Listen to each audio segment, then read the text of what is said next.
আসসালামু আলাইকুম। সংবাদে আপনাদের সবাইকে স্বাগত জানাচ্ছি। আমি ফিরোজ তোহা। শুরুতেই সংবাদ শিরোনাম।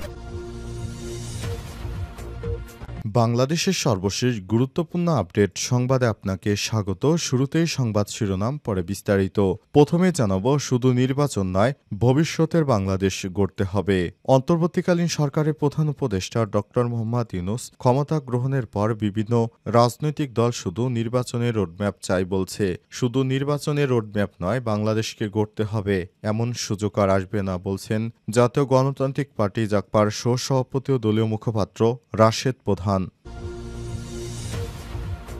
জানাবো, ফ্রান্সের প্রেসিডেন্ট ইমানুয়েল ম্যাক্রোর বিরুদ্ধে যে গুরুতর অভিযোগ তুলল ইসরায়েল। গাজায় মানবিক বিপর্যয় মোকাবেলায় যথাযথ পদক্ষেপ না নিলে ইউরোপের দেশগুলোকে ইসরায়েলের বিরুদ্ধে কঠোর অবস্থান নিতে আহ্বান জানিয়েছে ফরাসি প্রেসিডেন্ট ইমানুয়েল ম্যাক্রো। এরপরই তার বিরুদ্ধে ইহুদি রাষ্ট্রবিরোধী ক্রুসেড চালানোর অভিযোগ তুলেছে ইসরায়েল। আজ এএফপির প্রতিবেদনে এই তথ্য নিশ্চিত করা হয়েছে।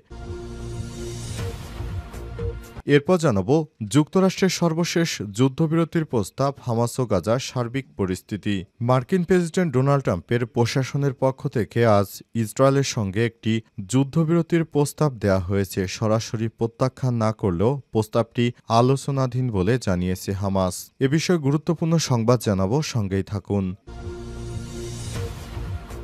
এদিকে ভারতকে রেড লাইন অতিক্রম করতে দেব না, পাকিস্তানের শাহবাজ শরীফের হুঁশিয়ারি। পাক ভারত উত্তেজনায় ভারতের পানি অস্ত্র ব্যবহারের তীব্র সমালোচনা করেছেন পাকিস্তানের প্রধানমন্ত্রী শেহবাজ শরীফ। আজ শেহবাজ ভারতকে সতর্ক করে দিয়ে বলেছেন, সিন্ধুর পানি চুক্তি আইডব্লিউটি স্থগিত রেখে এবং সংকীর্ণ রাজনৈতিক স্বার্থ হাসিলের জন্য লক্ষ লক্ষ মানুষের জীবনকে বিপন্ন করে লাল রেখা অতিক্রম করতে দেব না। ভারতকে কঠোর হুঁশিয়ারি দিয়ে তিনি বলেছেন, আবারও যুদ্ধ বেঁধে যাবে, সেটি এখন সময়ের ব্যাপার।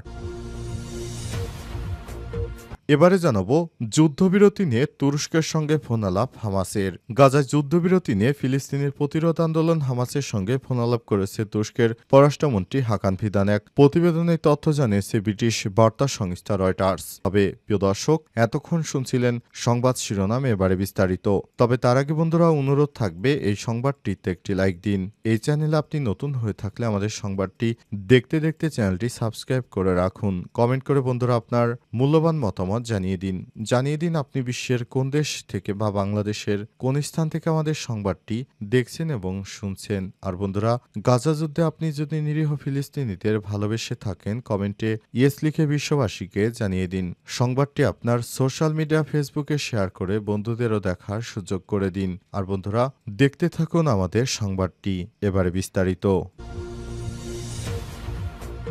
শুধু নির্বাচন নয়, ভবিষ্যতের বাংলাদেশ গড়তে হবে। অন্তর্বর্তীকালীন সরকারের প্রধান উপদেষ্টা ড. মোহাম্মদ ইউনূস ক্ষমতা গ্রহণের পর বিভিন্ন রাজনৈতিক দল শুধু নির্বাচনের রোডম্যাপ চাই বলছে। শুধু নির্বাচনের রোডম্যাপ নয়, বাংলাদেশকে গড়তে হবে, এমন সুযোগ আর আসবে না বলছেন জাতীয় গণতান্ত্রিক পার্টি জাগপার সহ-সভাপতি ও দলীয় মুখপাত্র রাশেদ প্রধান। এ সময় তিনি বলেছেন, গণতন্ত্রের জন্য অবাধ, সুষ্ঠু, নিরপেক্ষ নির্বাচনের প্রয়োজন রয়েছে, কিন্তু রোডম্যাপের মাধ্যমে নির্বাচন দিয়ে দিলে, বর্তমান সরকার চলে গেলে তারপর মনে হয় না এদেশে আর কখনোই বিগত স্বৈরশাসকের কোনো বিচার হবে। সুতরাং এই ধরনের কর্মকাণ্ড পরিচালনার ক্ষেত্রে অবশ্যই সতর্ক থাকতে হবে, তা না হলে ভবিষ্যতে আরও খুব খারাপ পর্যায়ে যেতে হচ্ছে আমাদের। কারণ নির্বাচন গত 53 বছর ধরে আমরা দেখে আসছি। এদেশে নির্বাচন হয়, একটি পক্ষ ক্ষমতায় বসে, এরপর আর পিছনে কি হলো না হলো সেটি তাদের দেখার বিষয় নয়, বরং নতুন করে আবার লুটপাট শুরু হয়। দেশে অবস্থা চলতে থাকলে বাংলাদেশ কখনোই সামনের দিকে এক পা এগুলে পিছনের দিকে 10 পা পেছবে। সুতরাং এভাবে চলতে থাকতে দেওয়া যায় না। অন্তত বাংলাদেশের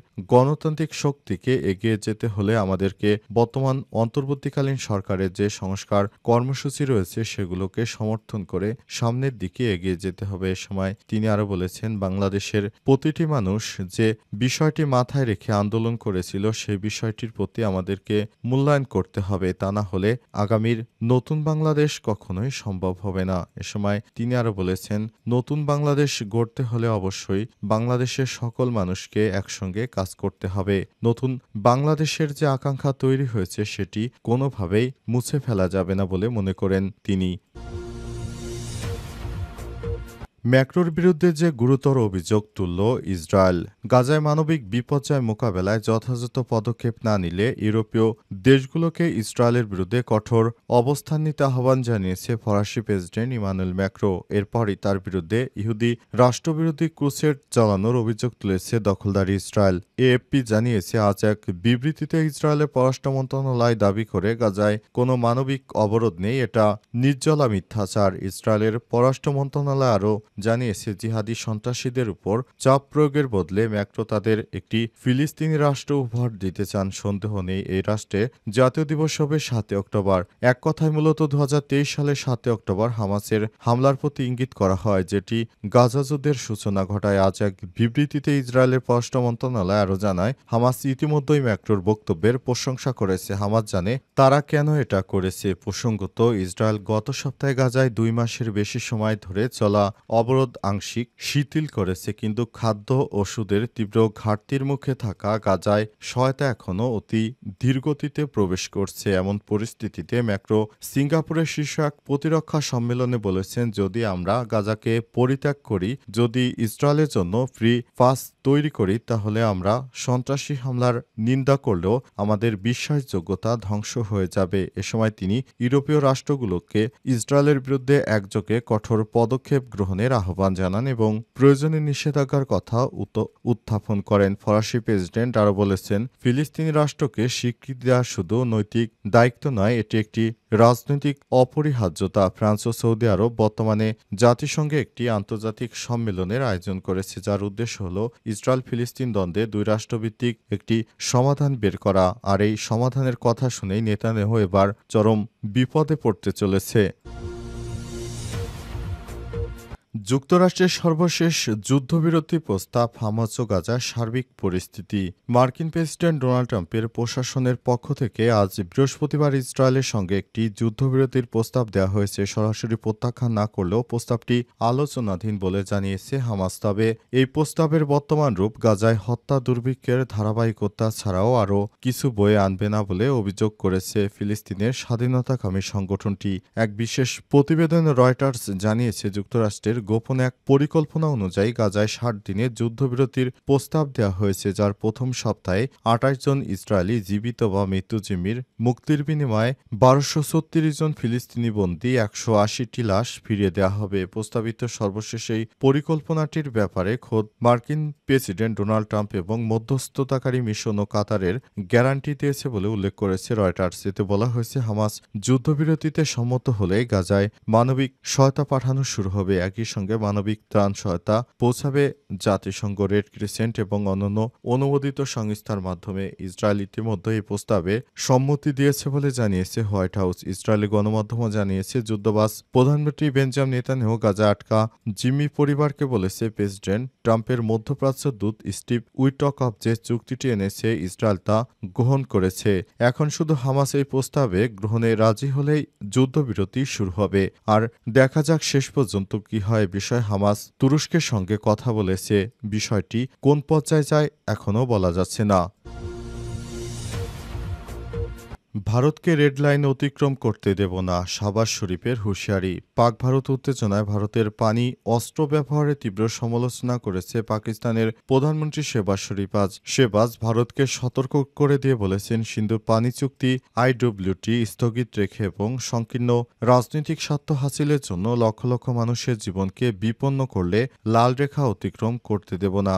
২৯ থেকে ৩১ মে তাজিকিস্তানে অনুষ্ঠিত হিমবা সংরক্ষণ এ সংক্রান্ত ৩ দিনের উচ্চ স্তরের আন্তর্জাতিক সম্মেলনে দেওয়া ভাষণে শেহবাজ শরীফ এসব কথা বলেছেন। শেহবাজ শরীফ বলেছেন, সিন্ধু অববাহিকায় পানি বন্টন নিয়ন্ত্রণকারী সিন্ধু পানি চুক্তি স্থগিত রাখা ভারতের একতরফা এবং অবৈধ সিদ্ধান্ত অত্যন্ত দুঃখজনক। লক্ষ লক্ষ জীবনকে সংকীর্ণ রাজনৈতিক স্বার্থের কাছে জিম্মি করে রাখা উচিত নয় এবং পাকিস্তান এটি হতে দেবে না। আমরা কখনোই লাল রেখা অতিক্রম করতে দেব না। সম্মেলনে জাতিসংঘের ৮০টি সদস্য রাষ্ট্র এবং ৭০টি আন্তর্জাতিক আন্তর্জাতিক সংস্থার ২৫০০ জনের বেশি প্রতিনিধি অংশগ্রহণ করেছে, যার মধ্যে শেবাজ শরীফ দেশটির রাষ্ট্রপতি এবং মন্ত্রী ও জাতিসংঘের সহকারী সচিব রয়েছে। প্রধানমন্ত্রী শেবাজ শরীফ তার বিস্তৃত ভাষণে হিমবাহে বরফ সংরক্ষণ, পাকিস্তানের জলবায়ু ঝুঁকি, পাকিস্তানে ২০২২ সালে বন্যা, বৈশ্বিক জলবায়ু পদক্ষেপ এবং দায়িত্ব, হিমবাহের বরফ গলানোর বৈজ্ঞানিক অনুমান, পানির অস্ত্রায়ন এবং প্রাকৃতিক মানবতার ভাগ্য রক্ষার